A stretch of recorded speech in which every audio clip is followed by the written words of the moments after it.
Welcome to the Mindful Haven podcast, which focuses on mental health issues parents and caregivers of children battling life-threatening illnesses and disabilities face. Today's episode, Strong on the Outside, Breaking Inside. These parents face a quiet mental health crisis. The constant stress, fear, and isolation can lead to anxiety, depression, PTSD, and burnout. While focused entirely on their child's survival, their own emotional well-being is often overlooked. Support systems tailored to these families are not just helpful, they're critical. So did you know that the National Institute of Health states that parents with a child battling a life-threatening illness or disability are 87.5% more likely to be at risk for PTSD?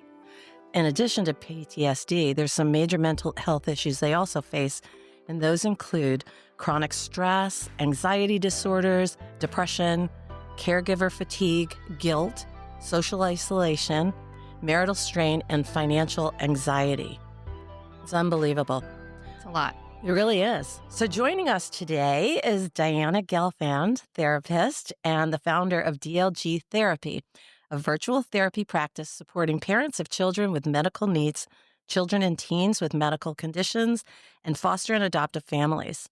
Diana is a single parent to 3 children adopted through the foster care system, all with special needs and medical complexities. Diana brings deep empathy and lived experience to her work. Her professional background includes child welfare, pediatric medical social work, early intervention, and neurology. She specializes in helping caregivers manage grief, build coping skills, find moments of joy in the chaos of caregiving. Diana is passionate about holding space for families often overlooked by traditional mental health systems and helping clients feel seen, validated, and supported. Welcome, Diana. Thank oh my you. gosh. It is so great to finally meet you. Yes, thank you. Yeah, we've been chatting, texting, Yes, virtual everything. So Yes. thanks for traveling up here from Absolutely. down south and Yes. dealing with all the traffic on the turnpike, which, oh, that's right. It was closed. It's closed. It was closed way Okay. long ago. Yeah. Oh my gosh. Well, we're so thrilled to Thank have you here. Thank you. Why don't we start out? Why don't you tell us a little bit about your background? Yes. So, thank you so much again for having me. I was born in Chicago. Ooh, Yes. busy city. And then after my master's, I spent several years in California, actually, Oh, where? working at Los Angeles. Oh, me too. Yeah. I- Palos Verdes and Santa Monica. Yes, I miss the food. I love the food in California. I miss Okay. it. Yep. Kind of the Tex-Mex type of The thing. Mexican food, Yeah. right? Breakfast, Yeah. lunch, dinner. I could do it. That's awesome. Yes. And I did private and nonprofit foster care and adoption for many years. And then now, I can't believe, but it's been 13 years in Florida, all across the U.S., basically. And so I have made a home and a family and a life here. And when I got here, I started in early intervention for 0 to 3. And I thought, you know what? I could foster. I could help these babies in need. I could help these medical babies. And so I brought home my first little one, 5 months from the neonatal ICU. My first time ever parenting. Yeah, crazy. And we were living in the ICU for a long time after that, weeks, right? And so I became a medical mama very quickly, learning a whole different lifestyle. And I think once you learn that life, once you live it day in and day out, everything around you changes. Your friends, your family, the priorities of your day-to-day life, your village, everything takes a whole different turn. That as parents that had healthy kids, or maybe your first child that is special needs or with a medical condition, we really get thrown into it. You do. Yeah. So, My background, I worked in the neonatal intensive care unit at St. Mary's, not clinical. I managed the Okay. practice. Okay. Yeah, for 17 so years.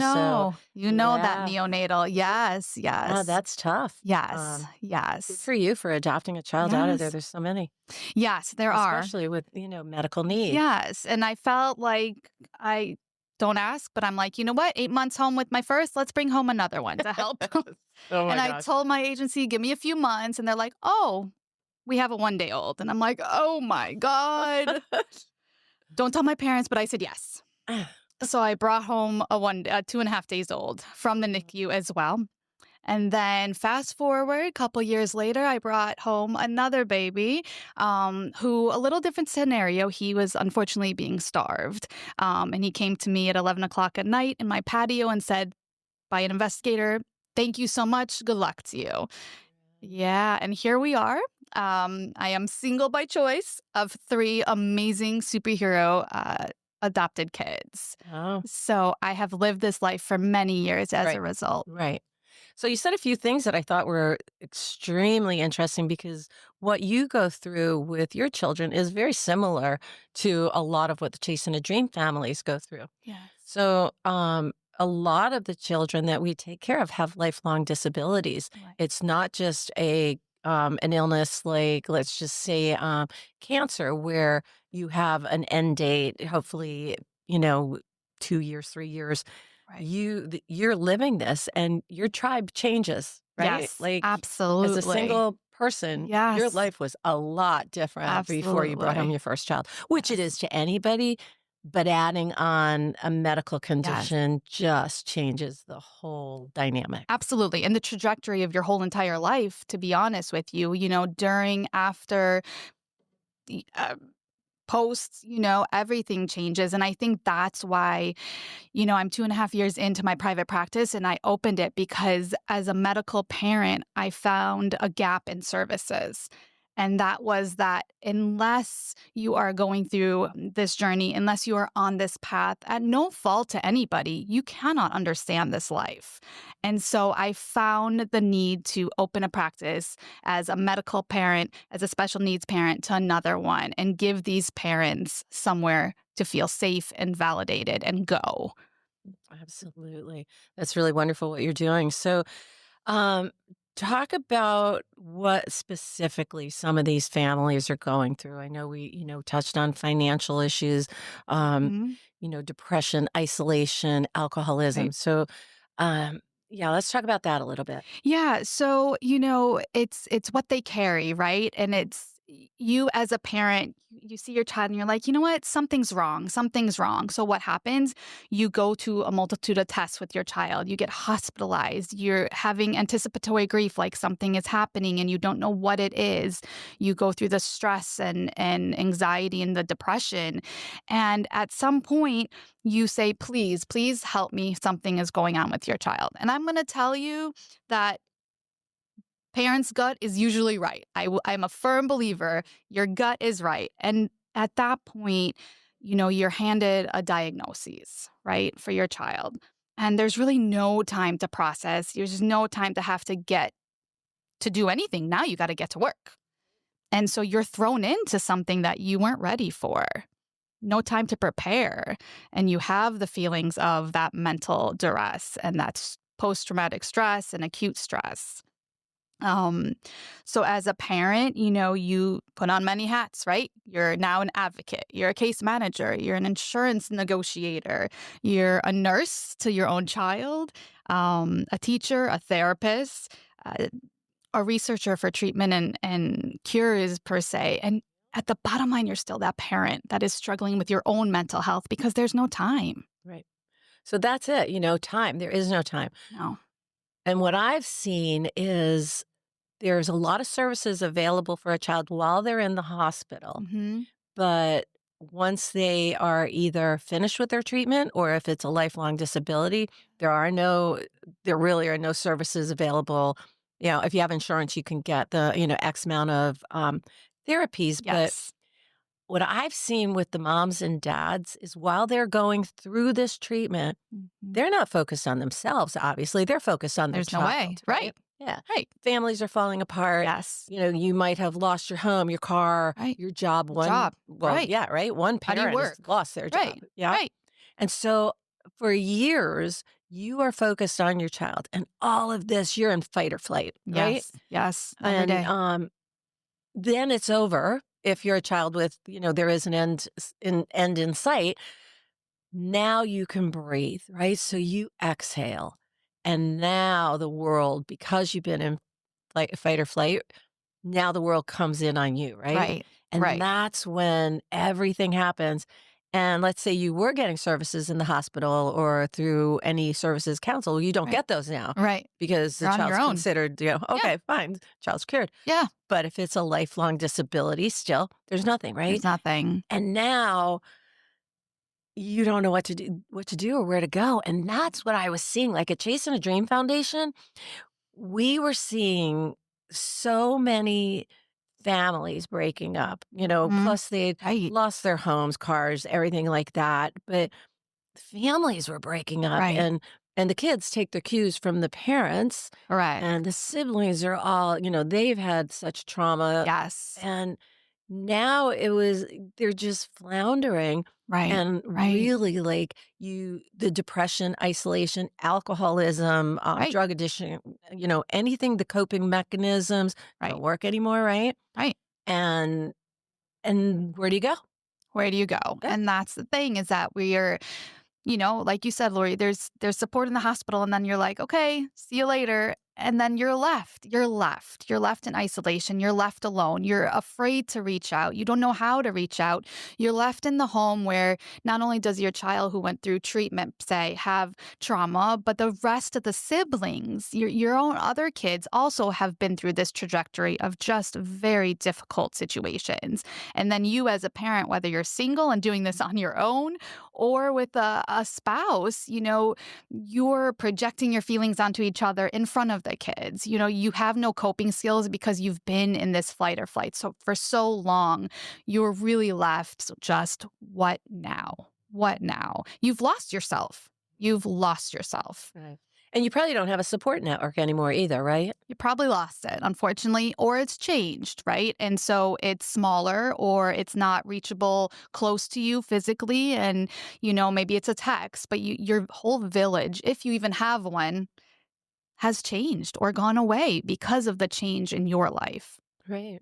And if you were getting support, let's say like financial support, and then that ends, now Right, you've been accustomed to that and you're not, right. you're not getting that anymore. No, So no, it's a really vicious cycle that it ends up, is. I think, taking people down this horrible spiral. It is. And then it's hard to get out of that spiral, Yeah. right? Because Yeah. again, you don't have the financial support. You don't have the mental health support. You don't have that village that you had inpatient. The resources that your child received previously are no longer available. And so, how now do you climb out of this hole? Mhm. And that, leads into finding your identity again, Yeah. right? Whether it's during the hospitalizations and the treatments or after, you really have to find yourself as a parent to get through these humps. Right. Okay, so let's talk maybe about some things that parents can do. Like in your practice, what are some of the techniques that you talk to parents about? And I'm sure there's like breathing and tell us about that. Yeah, so there's a multitude. I really like to meet the parent where they're at because every parent is going to be different. They cope differently. They're open to different things. So I really try to tune in as to what may help them, what may work, because we want at the end of the day for the parent to feel accomplished. We want something that's going to help them, not just something that like, okay, we'll try. We don't want any more failure or guilt or grief. We want something effective. And so, I could tell you sometimes we think about our passions that we had at one time and are like, well, that's what I used to do. And I'm like, well, why not find it again?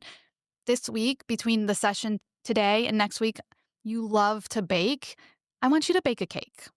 I want you to bake a cake and find that moment of joy that you used to have. Baby steps. Absolutely. I don't want big jumps because we want to feel that we could do something and that we had success in it. So I really look for baby steps, right? Another parent, I remember talking about working out, that she hasn't worked out in 2 years because how can I find time for myself? How can I do that? How I'm tired. My house is a mess. And so what I did, we literally wrote on a schedule, carved out 5 minutes twice a week to bring her bike and yoga classes out. And she was going to do it in her bedroom before bed. Again, like you said, baby steps. We have to find other identities of just being a caregiver because it's burnout, Mm. right? And you're lost. You're alone. Um, you know, part of the process too is grieving the old life. That's really big. You look at life before diagnosis and Correct. life after. In your case, life before the children and life Right. after, right? Yeah. So Yeah. how do you find yourself? The baby steps for that for sure, but and that's really, really important Mhm. because Mhm. you were a person, Mhm. you still are, but you Right. put that on hold. Right. And I know there's guilt involved, right? I mean, I There see that all the time with these moms, and I'm like, "Don't," or with the dads, "Gosh, we lost our home," and they feel that that somehow was their right. fault, and it's Right. not, It's not. and they have a lot of guilt. Right, right, right. I mean, again, it's being open to receiving the help and support and having that genuine conversation where we can be vulnerable and say, "Tell me everything you're feeling. Everything you're feeling. Yell at me if you have to. Cry with me if you have to." Um, you know, therapy helps reconnect them, to that old life and also to that new life of accepting where they're at that current moment. So it's a journey, it's a spectrum, and sometimes we go back and Mhm. then we go forward. And guess what? Then we go back and then we meet again. And it's even for me with my 3 children, I go back and forth of being angry because it's not fair that they can't meet the same milestones that other kids can meet, right? And then being grateful that they met a milestone that nobody thought they were going to meet and accepting them as they are every day because I have to be thankful and grateful for what I have in front of me and all the fight that they've given themselves. And so it really goes through everything you can think of.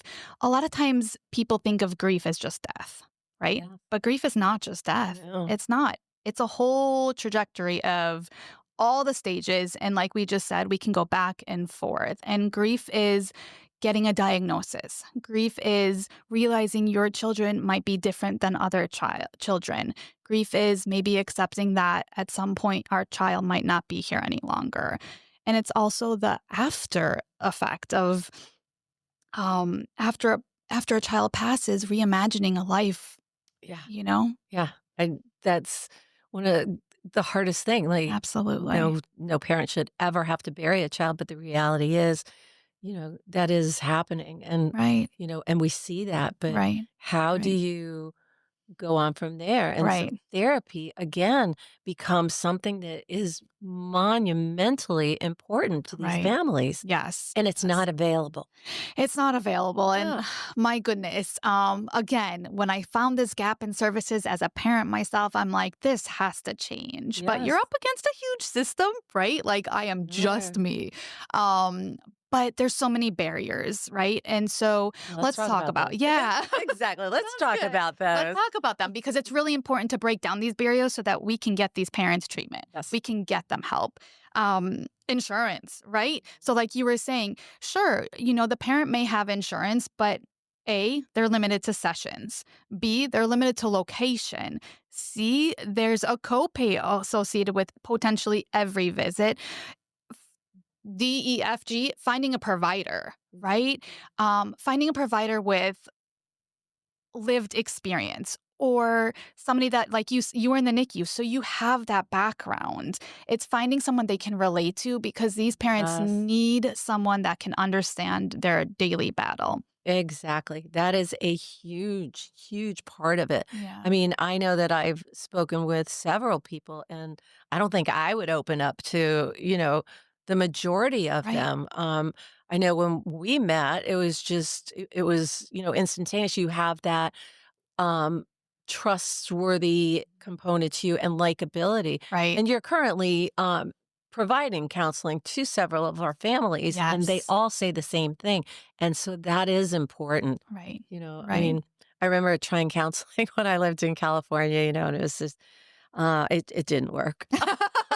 So and that happens. we may need to speak after this Yeah. podcast. We'll help you and with a just better say, fit. Okay, Fit is maybe all, we can like yeah. fart or something. I don't know. Yeah. What do your tattoos mean? Let's Oh do those gosh. Okay. tattoos. So I never had a tattoo until I was a little older. For my birthday, I have a mom holding a baby with 3 hearts, and each one is one of my children. And then I have another tattoo that says fierce soul, kind heart, and strong mind.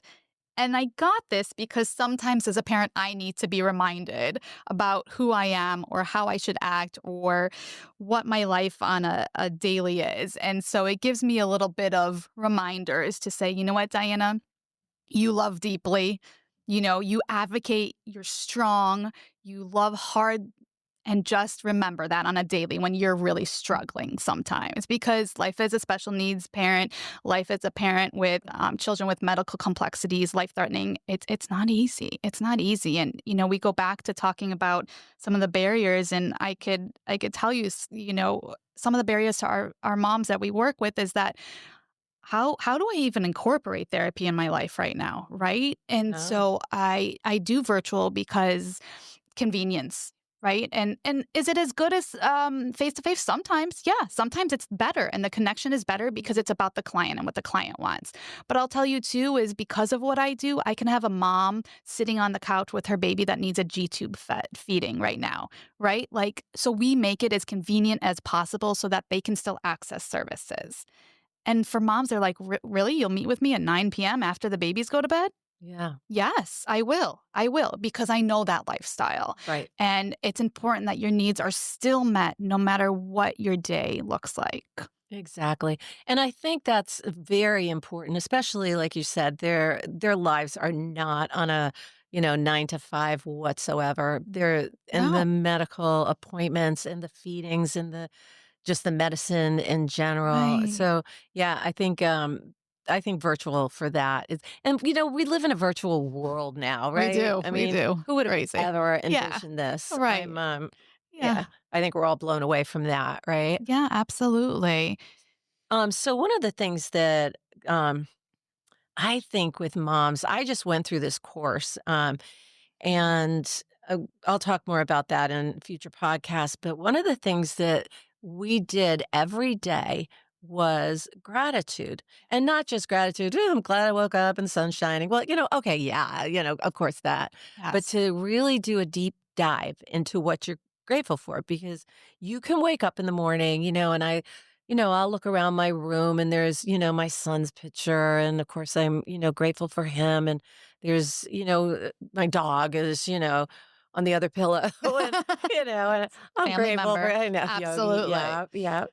And there's those, but I learned how to stop for like 15 minutes, Oh, meditate, yes. right? Yes. Before you even get Yes. out of bed, I do it before I get out of bed, because what's the first thing people do, right? They grab their phone and it's the news and the text and everything. And now your mind's in 50 million places. Correct. But if you stay in gratitude Mhm. and whether it's 5, 10, 15 minutes, whatever works for you, but do a deep dive on it Yeah. and even have a journal. Yes, absolutely. Right? Yes, So tell me about yes. some of the practices that you believe in. Yeah. So every client of mine, we make sure that we do micro moments of joy.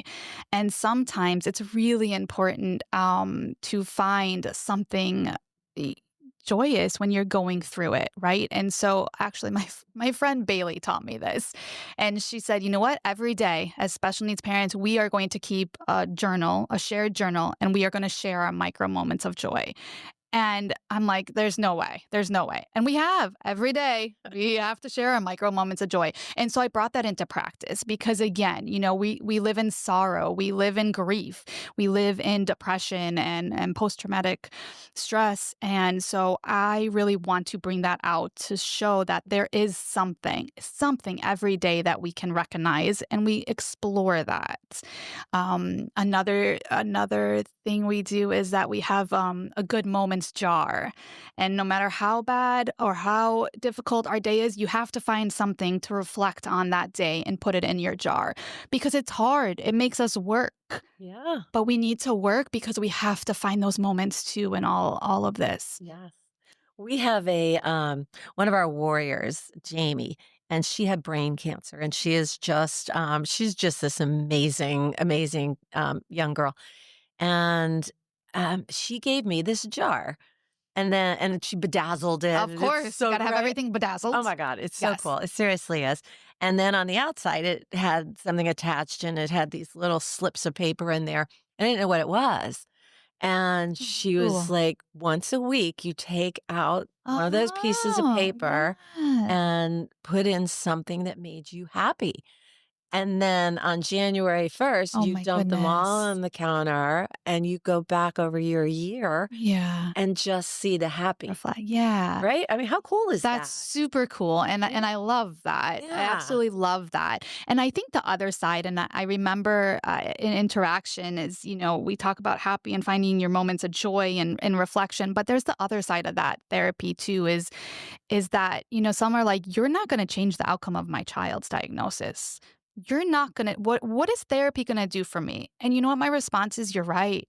I can't change it. But you know what? You can come in here and you could yell at me and you could cry and you could be angry and you could say whatever you want so that you feel validated in your emotions and in your feelings because that's so important too, is that having that space, having that place. And that's just as important as having those micro moments of joy because you can express everything you're feeling.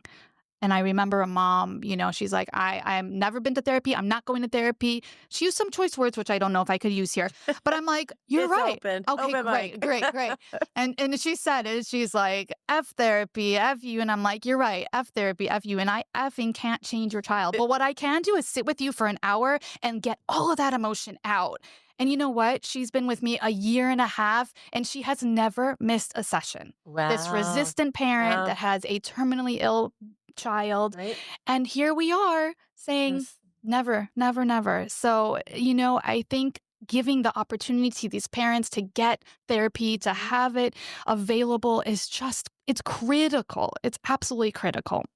Oh, it absolutely is. And that's so much a part of what Mindful Haven Yes. I'm is, so right? excited. Yeah, yeah, because of seeing this and your experiences and everything that with Chasing a Dream, we financially assist the family, but that only does it's a band-aid, right? Correct. And Correct. it's although it's a band-aid that'll keep you in your home or food on your table and stuff like that, it's still a band-aid. It So is. when this ends or it continues, watching these families implode was just mind-blowing to me that Right. they weren't going and doing anything about it.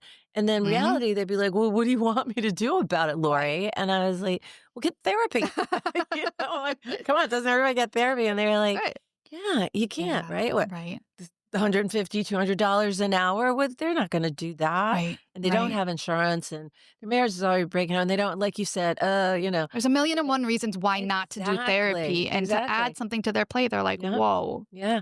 But the general consensus of so many of the parents that I've seen and spoken with is they want it because they know they've Yes. hit rock bottom. And Yeah. I mean, and it's moms and dads alike, as Yes, you know. yes, yes, absolutely. Yeah. Yeah, and I think it's a really important, like you said, is the implode is that what does life look like after? Either after, the child is treated, after the child unfortunately passes, is that, like you said, what are the coping skills? And so taking a toolbox in my head, and I tell my clients this is we're going to build your coping toolbox because life still goes on and you have to know how to deal with it. You have to know how to live day to day for your other children, for yourself. I Yeah. mean, for yourself, you are just as important as anybody. And so really giving them the coping skills, the coping toolbox, and knowing that they can do this. They can do this. How does exercise play into wellness? I Well, mean, no, you know. yeah, I mean, listen, I'm gonna be admitting, I hate exercise. However, That's why I don't go to therapy. yeah, No. yeah, same thing, You're going to tell me to go. same difference, right? No, it's really important though, and walk, even getting your heart rate up to In walk, right? nature, right? Getting out of the house. There's something called when I worked inpatient hospital and hospital psychosis because you're in the walls of a hospital room for so long. Yoga. It doesn't have to be crazy exercise. Go to the gym. It could be stretching. It's getting your heart rate moving. It's getting your body moving, getting your healthier, aspects of your mind going because, we're so driven into what's going on is that we're not feeding it anything else. So exercise, nutrition, like a lot of our parents, are they eating during the day? Not all the time. No, because they're too worried about their child, and we worry and we worry and we put everybody else first. Mhm. But if our cup isn't full, how are we taking care of our child? Right? If our needs aren't met, how are we going to take care of our sick child? And so all of those exercising is important. I have a mom that walks while she talks, right? Yeah. And so it's like, listen, this is the time I can get it in. Fine. No problem. She's moving. Yeah, She's moving. exactly. And what can they do in the hospital setting? Okay, you can walk the halls, Yeah. you can't do a lot. And that almost is something that if we could help them get that or build some sort of program that maybe doesn't wait until it's done, Done. Right. maybe there is something there that's part of Mindful Haven that could be a little, you know, a gratitude journal, Yes. some sort of exercises that, walk around the hospital grounds. I know you don't want to leave your You know child, what? but Yes. and so you're kind of It's stuck, stuck. Yeah. right? Yeah. And so there are great ideas that you just mentioned. A is a journal. I always tell all my moms, all my dads, have a journal next to your bed. And in this day and age, like you talked about, have your phone and use the notes app and whatever it takes, journal, Yeah. right? Our thoughts. And sometimes, we don't sleep, journal it. Let's get it out of our head onto paper, onto our phone. And so having that at bedside in a hospital room is crucial. Having a short yoga mat. Give a mom a Right. yoga mat, give a dad a yoga mat and a little video from their, that they can even do on their phone. Yeah. Get some breathing work in, Exactly. right? Yeah. I'm excited because maybe, when we're building Mindful Haven is having a peer, a dad to dad, a Yeah. mom to mom. Yeah. I remember being in ICU. I thankfully had a village of people that would visit or bring me food, but it gets lonely. And again, all my village was amazing, but they weren't parents that could relate to my situation. And so matching our parents up with another parent going through it is I believe life-changing as well. Yeah, that's a great idea. You've got some really great ideas there that I think we should look into more as we're building this program of things that we can help and that is the parent, we did the backpack Yes. for the kids, Yes, right? but a backpack for a parent. The parents. Fuzzy socks, Lori. I am a lover of fuzzy socks and a soft blanket because we're I sleeping on know. couches that are hard. We're Yes. sleeping with hospital blankets. Yep. Like we need to cater the parents just as much as we need to cater the children. We rely on some hospitals, we pay for our own food, right? Oh, that's huge. I know, Yeah. I know. So, maybe a care package with some healthy options, granola bars, fruit, like things to, again, take care of the parent too, because you get run down. But if we can change the trajectory of some of this, my goodness, what are we looking at for a better mental health for the whole family? Exactly. And mental health is such a huge issue, nationwide. But you look at this specific trauma of parents, Mhm.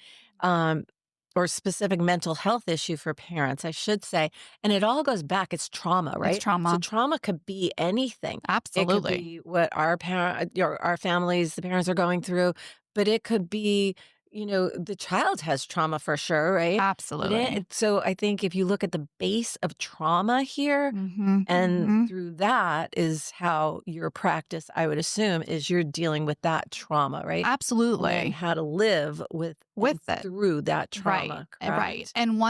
And you make a great point. It's because, I'm just getting them at the point of they're in something. They're in something with their child. But guess what? They've had 20, 30 years of their own life. What happened before that? Because that Mhm. also shapes Yeah. how they're coping and dealing with life now.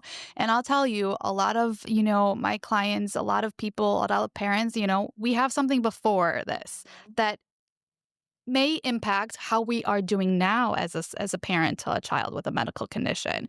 And so we're not only talking about the trauma, like you said now, it's Exactly. working The through the trauma childhood that maybe we didn't yeah. work through already. And now that's Yes. impeding Yes. what's going on a day-to-day basis. Yeah. And what I loved, and am still learning, and thank you for the opportunity, is, we look at post-traumatic stress disorder, but there's something called post-traumatic growth, Yes. which I'm learning about. So I'm not It's quite so there, but I'm awesome. excited Yes. for it because Yes. even as a parent, that again still deals with things every day, the thought of transforming my own life to get to post-traumatic growth, reimagining my life in a different way, changing my thoughts, building my village. Like, gosh, like I've never heard of that until you introduced me. So there's more work to be done with these families that we can get to a place that is just a whole different avenue than we ever thought. For sure.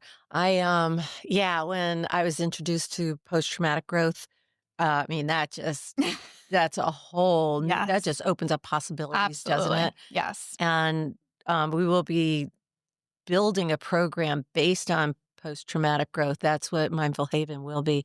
I just went to a seminar. Well, I wouldn't even call it a No, seminar. no, no. What It do you was call not that? That a was se a it was deep dive into it was like a everybody's. retreat, It was, it yeah, was it yeah, was an intensive, yes, self-reflection retreat, sounds yeah. like, Lori. Yeah, it was pretty crazy. And we will have a whole segment on that, but it was post-traumatic growth, and the program it's currently happening right now for first responders, Mm. and veterans. And I was lucky enough to be invited to.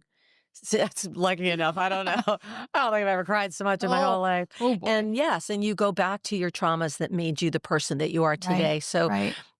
I think therapy is so important because, especially for our families, because you have to deal with the trauma of your past, the trauma of the child's past and future. Yes. And where do you go from that? Because you're not going to be the same person. And you've Mhm. got No. to grieve that person that Yep. was not the mom or the dad that Right, they are today. right, So right.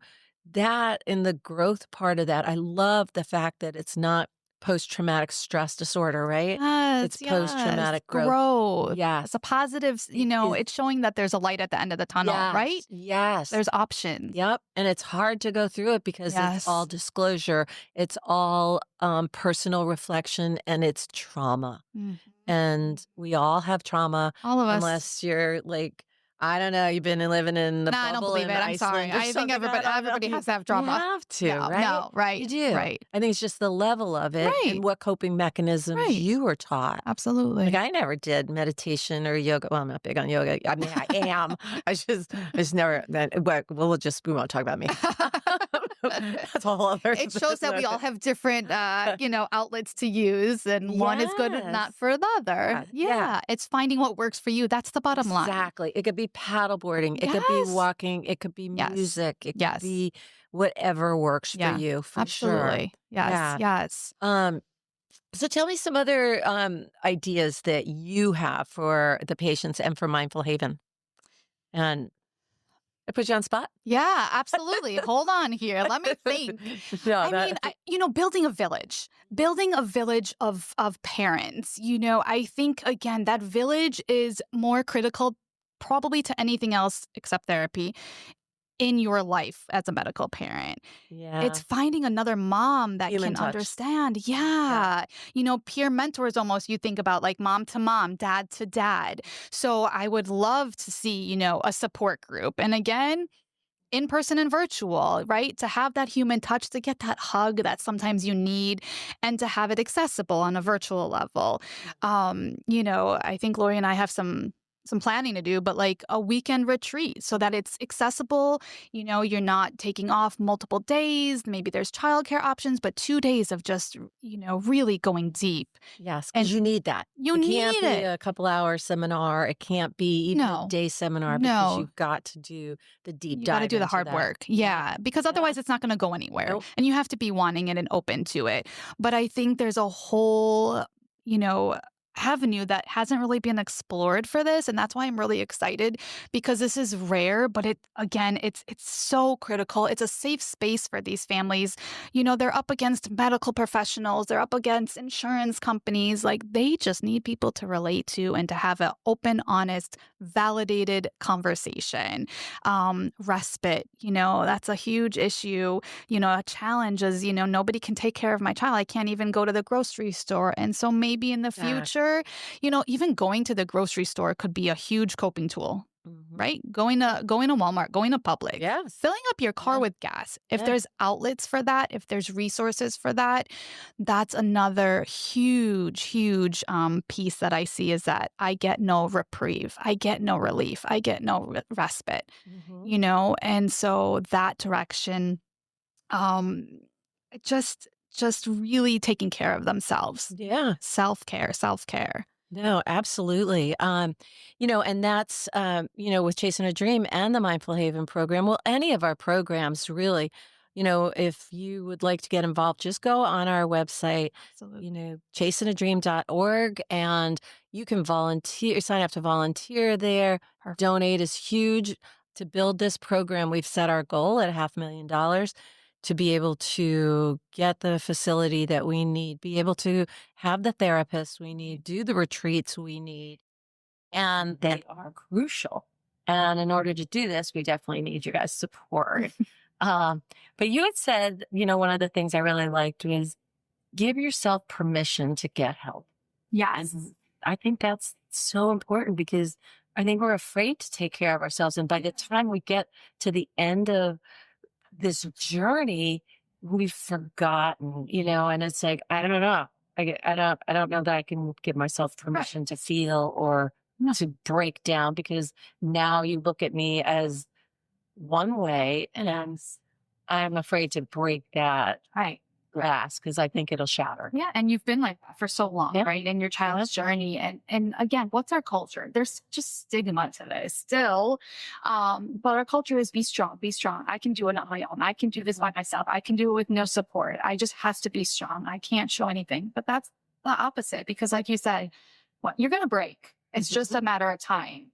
And so let's do it a different way. Let's give you the tools that you can safely break. You can safely get all the support you deserve and you need and rebuild.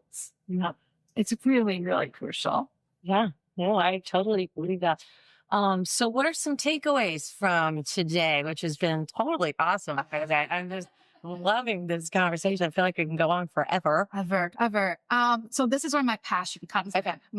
Because I love to drill this in, because again, I think I am a caregiver. I can relate, and I put so much pressure on myself. I don't give myself any grace, any compassion. I think it's so important. So you're going to hear me a little bit strong right now, but, you as a parent are worth the time. You are worth it. You are just as worth it as your child. I want you to know that you are worth it as a parent. No matter what diagnosis your child has, it's not your fault.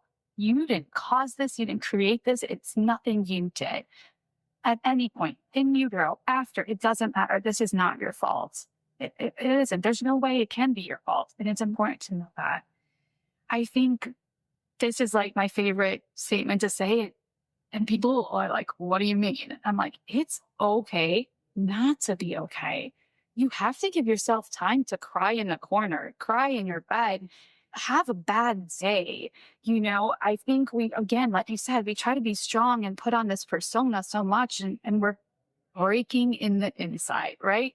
And so we have to give everybody permission to have time that they're just not okay, that they're in the grieving process. They're frustrated, they're angry, they're sad with what's going on with their child. And it's okay as long as we get out of that. Mm-hmm.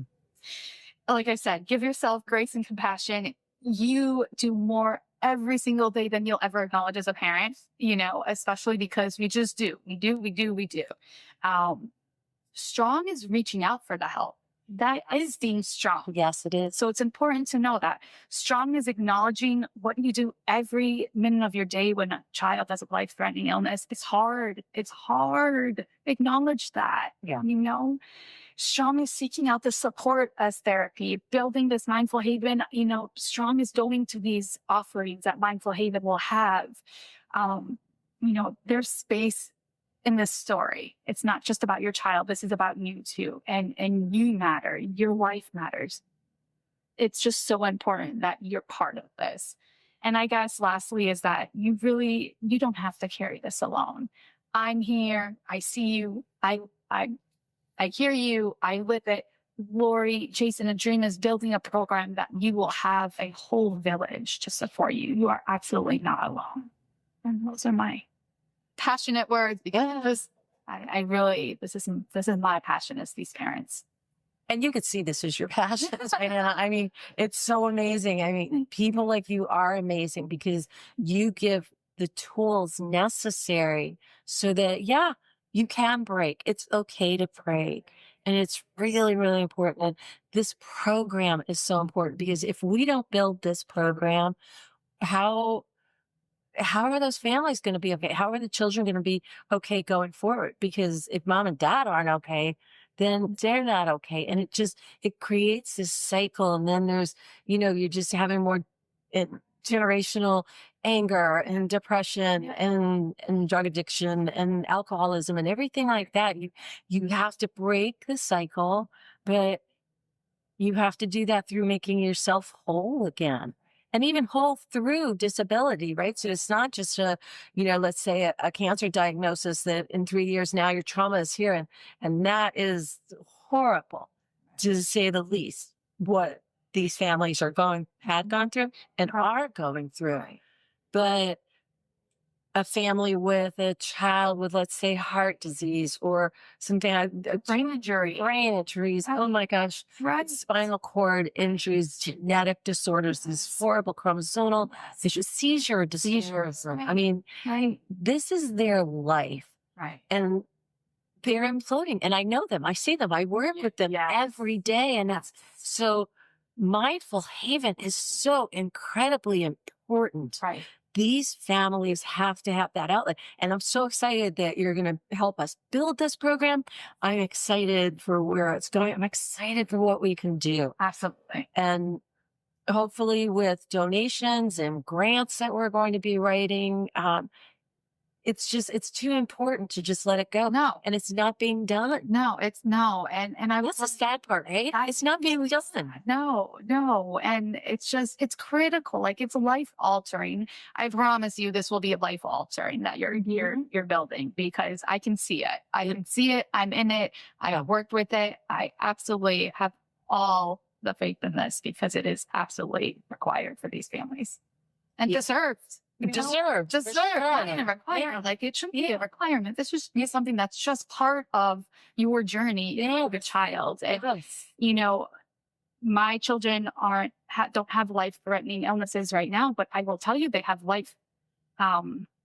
lifespan challenges. And so I will always have challenges, and they will always have day-to-day struggles. It will be a lifelong. So like you were saying, this isn't just a one-time thing. Yes. It alters you from the moment it starts and for the whole lifespan. And so it's really important that you have those tools and that support and that village. Yes, absolutely. So some of the things that Mindful Haven is going to be offering and building, we're going to have trauma-informed counseling and therapy, peer support groups like you were talking about. I think that's something we should do in person. I think we should do like group counseling stuff. Yeah.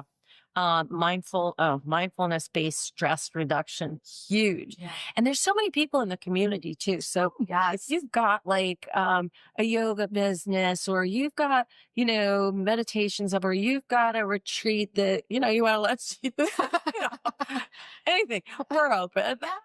Because we're going to do respite and restoration days for sure. Financial resource navigation, that in itself is huge, because you've got to get back on your feet financially. Right. Like you were talking about earlier, grief and anticipatory loss programs. That's really, it's sad. It's a reality. It's necessary. It's the truth. It's needed. Yeah. Absolutely. Yeah. And then some workshops and webinars. Like we did a workshop. We did a 1-day workshop just to kind of kick this off. It was like October when we did it. And it was amazing. We had 5 great speakers, and we're going to do that every single year on the retreats and stuff. So, people ask, like, how can they help? Right. Yeah. So this is how you can help. Yes. You can volunteer your time to lead a yoga course for parents, right? You can if you're a breath work worker, come in and help our Yes. parents get some strategies under their belts. This is a perfect opportunity to, be in your community, volunteering to help these families that are struggling. So you're asking how to help? This is it. We just told you how you can help. That's right. That, and we need donations. That is the part of locals helping locals. And that's what we built Chasing a Dream on, was local businesses, local people knowing the local children that need our help. So they're here, we're here, and then you guys can help us build this program. You can reach out to me anytime, Lori at chasingadream.org. I have Diana's information. If you have a child that's in need of our services, same thing, chasingadream.org. Go on there and fill out the paperwork. Send me an email, then we can talk about your child and the services that we have. But thank you, Diana, for coming in today. This has been so awesome. Yeah. Oh my gosh. Look, we did it. You did it, guys. The inaugural podcast. Oh my gosh, we did it. We broke the ice. Yes, we did. Thank you. I'm very honored. Thank you so much for having me, Lori. Yeah, we're so excited to have you to build this program with us. And thanks everybody for listening. Please share this with your friends, and we'd love to hear your ideas as well. Absolutely. But have a great day. Thank you. You too. Thanks.